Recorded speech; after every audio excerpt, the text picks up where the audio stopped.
नमस्कार, बहुत स्वागत है आप सभी का नेशनल इंडिया न्यूज़ के स्पेशल प्रोग्राम प्राइम टाइम खबर में। मैं हूं आपके साथ आकिल रजा। आज हम प्राइम टाइम खबर में कुछ अहम मुद्दों पर चर्चा करेंगे। लोकसभा चुनाव 2019 को लेकर हम बात करेंगे और चुनाव आयोग की जिस तरीके की कार्रवाई चल रही है उस पर भी हम बात करेंगे। फिलहाल शुरुआत करते हैं बड़ी खबर से, और बड़ी खबर यह है कि उत्तर प्रदेश की 4 बार मुख्यमंत्री रह चुकी मायावती जी पर एक्शन लिया है। चुनाव आयोग ने उन पर कार्रवाई करते हुए उनके प्रचार को 2 दिन के लिए बंद कर दिया, यानी 16 तारीख से सुबह 6 बजे से वो अगले 2 दिन यानी 48 घंटे चुनाव प्रचार नहीं कर पाएंगी। और इस 2 दिन के भीतर आपको याद होगा कि सेकंड फेज़ का चुनाव भी होना है, और इस सेकंड फेज़ में जो सूबे हैं उसमें ज़्यादातर जो सीटें हैं वो मायावती जी के कैंडिडेट लड़ रहे हैं, यानी बीएसपी के कैंडिडेट हैं। तो इसका चुनाव पर कितना असर पड़ेगा, लेकिन हमें ये समझना होगा कि अब ये कार्रवाई मायावती जी पर किस चीज़ को लेकर हुई है। तो मैं आपको बता दूं कि मायावती जी ने सहारनपुर में अपनी रैली के दौरान संबोधन में कहा था, एक खास समुदाय से अपील की थी अपने लिए वोट करने के लिए। इसके अलावा योगी आदित्यनाथ के लिए भी 3 दिन का बैन लगाया है, और चुनाव प्रचार वो भी 3 दिन नहीं कर पाएंगे। और उन्होंने भी एक खास समुदाय को टारगेट करने के लिए उसका जवाब दिया था। जवाब क्या दिया था और मायावती जी की स्पीच क्या थी वो पहले आप सुन लीजिए, उसके बाद हम चर्चा करेंगे। मेरा खासकर इस चुनाव में मुस्लिम समाज के लोगों को ये कहना है कि पूरे उत्तर प्रदेश में कांग्रेस पार्टी इस लायक नहीं है कि वो भारतीय जनता पार्टी को टक्कर दे सके। गठबंधन ही इस लायक है कि वो भारतीय जनता पार्टी को टक्कर दे सकता है। कांग्रेस को अली पर, सपा बसपा को अली पर विश्वास है, हमें भी बजरंग बली पर विश्वास है। तो जैसा कि आप सभी लोगों ने सुना कि मायावती जी ने किस तरीके से वो बयान दिया था और उसके बाद योगी आदित्यनाथ ने उस पर कैसा पलटवार किया था। लेकिन आपको याद रखना होगा कि ये कोई पहला वाकया नहीं है जब योगी आदित्यनाथ ने इस तरीके का बयान दिया था। लेकिन हाँ, मायावती जी जब भी संबोधन आपने देखा होगा, जब भी वो संबोधित करती हैं जनता को, चाहे वो भाषण, उनकी स्पीच के वो पार्ट हो या उनका कहीं भी संबोधन हो, तो वो ज़्यादातर जो अपना वक्तव्य रखती हैं वो रिपोर्ट के द्वारा रखती हैं, यानी लिखित में रखती हैं, और उसके बाद वो बोलती हैं उसे लिखित को।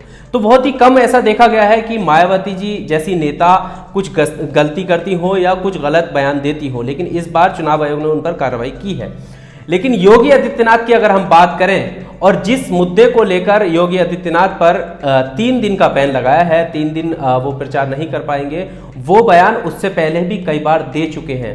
यानी अगर आपको याद होगा, हम जिक्र करें विधानसभा चुनावों का, तो राजस्थान में जाकर सबसे पहले उन्होंने इसी बयान का जिक्र किया था, ये वाला बयान दिया था, और वहाँ पर साफ तौर पर एक तुष्टीकरण वोटों का करने के लिए बयान दिया था कि हनुमान और अली, बजरंग बली, इस तरीके का बयान दिया था। उसके बाद अब अगर हम इस चुनाव की बात करें तो इस चुनाव में भी ये दूसरा वाकया है। इससे पहले चुनाव आयोग उन्हें पहले ही नोटिस थमा चुका था। नोटिस क्या था, उन्होंने बयान दिया था सेना को लेकर, और सेना को मोदी जी की सेना बता दिया था। इस पर चुनाव आयोग ने उन्हें नोटिस भेजा था। अब दूसरी बार उनका बयान आया, तब उन पर कार्रवाई हुई। लेकिन मायावती जी के केस में ये पहला मौका है और डायरेक्ट कार्रवाई कर दी गई। अब आप समझिए, चुनाव आयोग क्या ये किसी के दबाव में काम कर रहा है? क्या मायावती जी को सिर्फ इस वजह से 2 दिन के लिए रोका गया उनका कि वो प्रचार नहीं कर पाएंगी, उन पर कार्रवाई की गई क्योंकि योगी आदित्यनाथ पर कार्रवाई करना उनकी मजबूरी बन गई थी? ये सवाल है अपने आप में। और चुनाव आयोग का जिस तरीके का रवैया इस 2019 के लोकसभा चुनाव में देखने को मिल रहा है, ऐसा शायद ही भारत के इतिहास में पहले हुआ हो। आपको याद होगा जब चुनाव आयोग एक दौर था जो चुनाव आयोग से लगभग सभी राजनीतिक दल जो थे वो घबराते थे। वो बड़ी तोल मोल कर अपनी बातें पेश करते थे, अपने बयानों को सटीक रखते थे, और जब आचार संहिता लग जाती थी उस दौरान में कहीं पर भी कोई भी कंट्रोवर्शियल स्टेटमेंट या किसी भी तरीके की कोई ऐसी अभद्र भाषा का इस्तेमाल नहीं करते थे जिस पर आचार संहिता के तहत कार्रवाई की जा सके या चुनाव आयोग उन पर कार्रवाई कर सके। लेकिन अब ऐसा लगता है बयानों को देखते हुए जैसे चुनाव आयोग का डर खत्म हो चुका हो, आचार संहिता लाचार संहिता बन गई हो। तो ये अपने आप में बड़ा सवाल है। टीएन सेशन का जब दौर रहा था तो चुनाव आयोग इतना सतर्क था, चर्चा उस वक्त थी, लेकिन उस वक्त चर्चा ये थी कि चुनावों को जो है वो शांतिपूर्ण और सही ढंग से संवैधानिक तौर पर वो चुनाव हुआ करते थे और उनका दौर एकदम सही रहा था। तो ये जो स्थिति है आज वो पूरी तरीके से एकदम उलट गई है, तब्दील हो चुकी है, बदल चुकी है। ये वो दौर है। अब हम बात करेंगे जो चुनाव आयोग ने कार्रवाई की है वो किस तरीके की कार्रवाई है और किन पर कार्रवाई होनी चाहिए जो शायद नहीं हुई है। आप इन दिनों आप देख रहे होंगे कि सोशल मीडिया से लेकर जो हमारी मेन स्ट्रीम मीडिया है उन पर खासतौर से अगर देखेंगे तो टीवी चैनल्स पर आज का मुद्दा रहा था। हर एक टीवी चैनल्स पर डिबेट रही थी आजम खान को लेकर कि उन्होंने विवादित बयान दिया। आपको 17 बरस में मैं 17 दिन में पहचान गया कि इनके नीचे वो खाकी रंग का है। जो आजम खान ने जैसे उन्होंने अपनी तकरीर में अपने भाषण में जयाप्रदा का कहीं से कहीं तक नाम नहीं लिया था। हालांकि ये बात अलग है, ये जांच का मसला है कि वो उन्होंने उन्हीं को कहा था या क्या कहा था, और इस पर सफाई आजम खान को देनी चाहिए, कार्रवाई उन पर होनी चाहिए नहीं होनी चाहिए ये चुनाव आयोग देखेगा। लेकिन हमारे जो पत्रकार हैं जो लिख रहे हैं, जो अलग अलग वेबसाइट पे पब्लिश कर रहे हैं और टीवी चैनल्स पर बोल रहे हैं, कई जगह मैंने सुना कि आजम खान ने जयाप्रदा को कहा, लेकिन जयाप्रदा उनके स्टेटमेंट में ऐसा लिखा है जबकि स्टेटमेंट में उन्होंने जयाप्रदा का जिक्र नहीं किया था। तो किस तरीके से बयानों को तोड़ मरोड़ कर कहीं ना कहीं पेश करने की कोशिश की जा रही है। अब हम चलते हैं बिहार में भी एक ऐसा ही वाकया सामने आया है।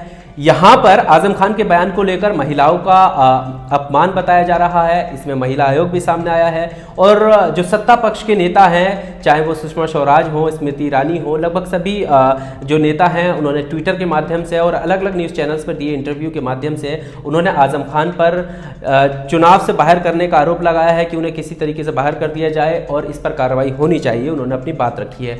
लेकिन बिहार की अगर हम बात करें तो अश्विनी चौबे जो राबड़ी देवी को लेकर उन्होंने कमेंट्स किया और उन्होंने कहा कि आपको तो कहना ही क्या है, आप भाभी जी आपको तो घूंघट में रहना चाहिए।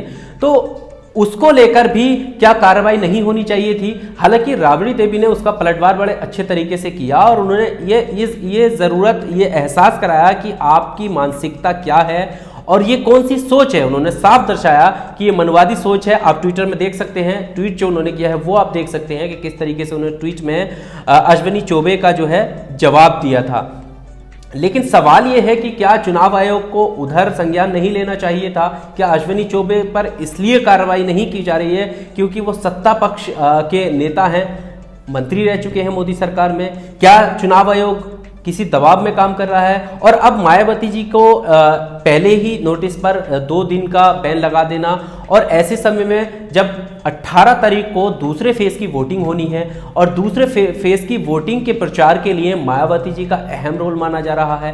क्या जो गठबंधन यूपी में हुआ है आरएलडी, एसपी और बीएसपी का, उसको कहीं ना कहीं कमजोर करने की वजह से इस तरीके की कार्रवाई हो रही है? क्या चुनाव आयोग किसी के दबाव में काम कर रहा है? क्या इस वजह से चुनाव आयोग ने योगी आदित्यनाथ के साथ साथ मायावती जी को भी घसीटने की कोशिश की? क्योंकि उन्हें मायावती जी का पहला स्टेटमेंट था और योगी आदित्यनाथ का दूसरा ऐसा स्टेटमेंट था। इससे पहले वो सेना को लेकर दे चुके हैं और जबकि ये स्टेटमेंट से ज़्यादा खतरनाक अगर मैं कहूँ तो सेना वाला है, क्योंकि सेना भारतीय सेना है, वो देश का मामला है। और आपको पता ही है बीजेपी के सारे नेताओं के जितने कमेंट्स और जितने भाषण हैं उसमें वो राष्ट्रहित और देश की जिस तरीके से राजनीति देश के नाम पर वो कर रहे हैं, उसी को कहीं ना कहीं उस तरफ मोड़ने की कोशिश है। हालांकि इससे पहले भी चुनाव आयोग इन सारे जो स्टेटमेंट हैं, इनसे पहले भी जो चुनाव आयोग है वो पहले ही मोदी सरकार को ये कह चुका है कि कहीं पर भी, और मोदी सरकार के साथ साथ दूसरे दलों को भी ये कह चुका है कि कहीं पर भी सेना का जिक्र नहीं होना चाहिए, राजनीतिकरण उनका नहीं होना चाहिए। सेना भारत की सेना होती है, ना कि किसी एक व्यक्ति की सेना होती है, चाहे वो मोदी हो या कोई भी हो, किसी एक की सेना नहीं होती है। लेकिन उसके बावजूद भी रैलियों में, पोस्टर्स में, जगह जगह अपने एडवर्टाइजमेंट में सेना का जिक्र होता है। यहाँ तक कि बीजेपी के नेता सेना की वर्दी पहनकर बिहार में वोट मांगते हैं। तो ये किस तरीके की राजनीति हो रही है और सेना का राजनीतिकरण लगातार किया जा रहा है। फिलहाल मायावती जी के लिए 2 दिन का बैन लगाया है और 16 और 17 में वो चुनाव प्रचार नहीं कर पाएंगी और योगी आदित्यनाथ 3 दिन चुनाव प्रचार नहीं कर पाएंगे। इस खबर को लेकर आपकी क्या व्यक्तिगत राय है, हमें कमेंट्स में जरूर लिखिएगा। आप देख रहे थे NIN का स्पेशल प्रोग्राम प्राइम टाइम खबर। जय भारत। अगर आपने चैनल को सब्सक्राइब नहीं किया है तो प्लीज़ सब्सक्राइब कीजिए और ताज़ा अपडेट पाने के लिए बेल आइकन को दबाना ना भूलें।